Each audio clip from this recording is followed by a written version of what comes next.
According to a Baylor University survey, more than half of adults believe they have been protected by a guardian angel during their lifetime. This next video is so intense, you very well might be convinced divine intervention was involved. It's October 2022 in Milford, Ohio. Just after 8:30 in the morning, an 87-year-old semi-retired priest who asked not to be named is on his way to church to deliver Catholic Mass. But he's also on a collision course with near disaster. It happened so fast, I think we should slow it down and take another look. Check out how the SUV, driven by an unnamed teen, hits two thin poles and a no left turn sign. It somehow becomes airborne, just clears the priest's white Hyundai, then lands bumper first in a parking lot. Meanwhile, the priest's car drives off without a scratch. Milford Police Chief Jamie Mills says the incident came as a shock. The first thought that ran through my head was, I hope no one is injured. The black SUV ends up crashing into a building, but the police have no idea it nearly broadsided the priest's car, perhaps fatally, until they checked the footage that was captured by a security camera. We didn't know he had leaped over another vehicle. This was an absolute miracle. It's unbelievable that no one was injured or killed. The priest later says he didn't even know an SUV had flown over his car. So author Alexis Brooks wonders if it's possible he was being watched over by a guardian angel. It could be the dust that's being kicked up by the speed of the SUV, but what I see here is something akin to wings. It could be that the wings of the angel were literally lifting up this SUV in order to avoid what could have been a fatal collision. Brooks says the Bible speaks of God commanding angels to guard the faithful. The presence of guardian angels have been replete throughout history. One that is known to many, particularly in the Christian faith, is that of Saint Michael, or Archangel Michael. He's known as the warrior angel and a protective angel. Now get ready for this. The Ohio accident happened on the feast day of the guardian angels, when Catholics recognize the protective role these heavenly beings play in our lives. So, what should we believe about the priest and his holy Hyundai? Could God be at the wheel? Catholic miracle investigator Michael O'Neill considers that this near miss could be a result of angelic intervention. It's common practice for Catholics to seek out the protection of saints and angels in their travel. St. Christopher is the patron saint of motorists. Our Lady of Loretto, the patron saint of aviators. And while we can't definitively say that this is a guardian angel here, we have a Catholic priest on his way to say Mass on the feast day of the guardian angels. Seems like a clear-cut case, in my opinion, of something that might be a miracle. But is there any chance this could all just be explained away with science? Theoretical physicist Dr. Michio Kaku investigates. This is a miracle made possible by the first law of thermodynamics, the conservation of energy. First, the black car comes in from the side at a certain energy. That energy, the kinetic energy of motion, is then converted to the energy of being thrust into the air because it hit that rail. So the energy of motion turns into gravitational energy, and then the car simply moves away as a consequence. But since this all seems so perfectly timed, could it actually just be a Hollywood-style stunt? Yes, it happens. In 2023, this pilot was charged with staging his own plane crash just for clicks. There are people who might say that this was a stunt for the internet, but perhaps signing up an 87-year-old retired priest to be a driver in a close call like this one, I don't think that's really going to happen.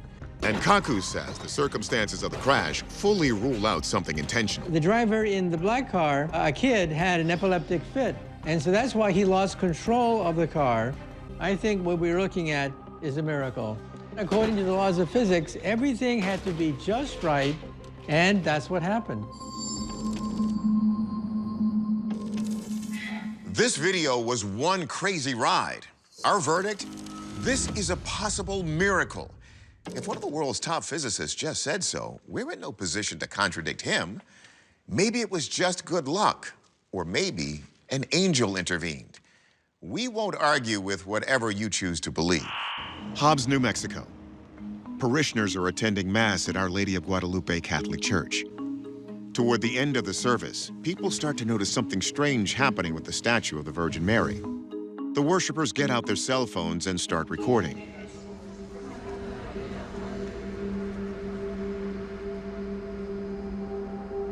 From the video, it appears the statue is crying actual tears.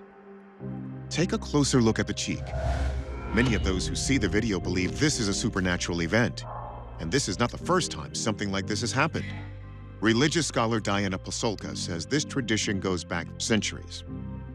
Mary is the mother of God, and she's sad, and sometimes she cries tears of oil, and sometimes she cries tears of blood. These are relics, basically, thought to have divine power. But how do we know this isn't some hoax meant to deceive the faithful? It's time to ask the experts, is this proof or not? We start with trained engineer and Catholic miracle researcher Michael O'Neill. Many people gathered to witness this on 3 different occasions of this statue of the Virgin Mary weeping real tears. First question, did someone stage this? We looked for internal ductwork. Has something been installed inside the statue or outside the statue that would place tears on the eyes in a mechanical way? And that was ruled out. We also have to consider somebody sneaking in at off hours and putting droplets in the eyes and then alerting everyone saying, see, we're looking at a weeping statue. But we know that from the reports that people were gathered around the statue and saw the statue begin to weep tears. So the tears began to form on their own with witnesses around. So O'Neill investigates if perhaps the tears were caused by a leaky pipe. There is no leaky pipe either below or above or inside or around the statue. It's completely a standalone statue. Finally, could the tears be caused by condensation? O'Neill visits the foundry that made the bronze statue. This was the singular case of all the many statues that they had created that exhibited this phenomenon. And we look at these statues, they're made of a bronze alloy. And so as such, they cannot retain water. Physicist Dr. Hakeem Oluseyi also weighs the condensation theory. What's special about the eyes that make that the location where it occurs and nowhere else on the statue? It wasn't sweating, it was crying. So what is it about the statue and the location of the eyes that would make it cry but not do anything else? And it's even more strange when you consider what the tears were made of. You would expect the liquid to be water, but the liquid's been tested and it turns out it's not water, it's olive oil. So that makes this even weirder. So if it's not a hoax, a leak, or condensation, then what is it? This seems to be an authentic case of a miraculous weeping statue. We may not know why it's happening, but we know that it is happening. The Catholic Church has yet to verify this incident as a miracle. But so far, there's no earthly explanation for the Weeping Mary of New Mexico. And that olive oil is what does it for us. Our verdict, an unexplained phenomenon. And if you want to call it a miracle, you go right ahead. Pueblo, Colorado. Physician Dr. Rocky Coleslaw and his family are on their way to dinner when they hit a bad rainstorm. As they seek shelter, they notice another car is being submerged by the water rapidly rising on a low-lying road. Watch what happens next. As I looked, this car took off and started floating away way faster than I expected. By chance, a news crew is passing by. They roll cameras. Dr. Coleslaw and others jump into action and try to free 35-year-old Charlene Herrera from the 10-foot deep torrent. I just saw a piece of wood floating, and so I grabbed it and I just started swimming out. The car is nearly submerged. The situation looks hopeless. And I was really hammering away with this piece of wood and making absolutely no progress. Then it happens. Watch. Another rescuer reaches into the water and somehow he's able to grab Charlene's arm. Next thing I know, this person is popping out of there like a champagne cork. Charlene is pulled to safety. It's a feel-good rescue story. But here's the amazing thing. When the car is later recovered, all of the doors and windows are closed and intact. At this point, I'm still mystified by the whole thing. She'd obviously been through a near-death experience, but she was alive, you know. It was just incredible. We tried to contact the woman in the car, but we never reached her. So much remains unanswered. How were the rescuers able to get a hold of her? How does she escape when the windows and doors were shut? Could this be a case of divine intervention or something else? Let's check in with our experts. Could a window have been rolled down, then rolled back up? Physicist Dr. Hakeem Oluseyi says it's unlikely. Most cars today, the windows aren't manual, they're powered windows. And we know that water and electricity don't mix. It's gonna short out the electrical system eventually. So a person doesn't have very much time to lower those windows before it's impossible to lower them. Something else to consider. Could a door have been opened, then later shut? Dr. Oluseyi concludes that would have required a huge feat of strength. Physics works against allowing them to escape. The car feels a force pushing in on it on all sides. So a person inside the car, when they try to open that door, they're working against that incredible force. And there is no person strong enough to open such a car door. Oluseyi says if you wait for the pressure to equalize, the car will be so full of water that there's no air left to breathe. So we have to consider, was this a miracle? We asked Michael O'Neill, a trained engineer who researches claims of miracles in the Catholic Church. All we know is there is not a clear explanation, naturally speaking, of how that person was saved from the vehicle. Was one of the rescuers an angel or some other divine presence that opened that door and got the person out in an inexplicable way? So you look at all of the elements that are in play, the camera crew stopping just in time to capture that footage, as well as a physician being on site. And you have to ask yourself, is there something else at work here? It was meant, it seems, for other people to witness that miracles occur and maybe happen every day.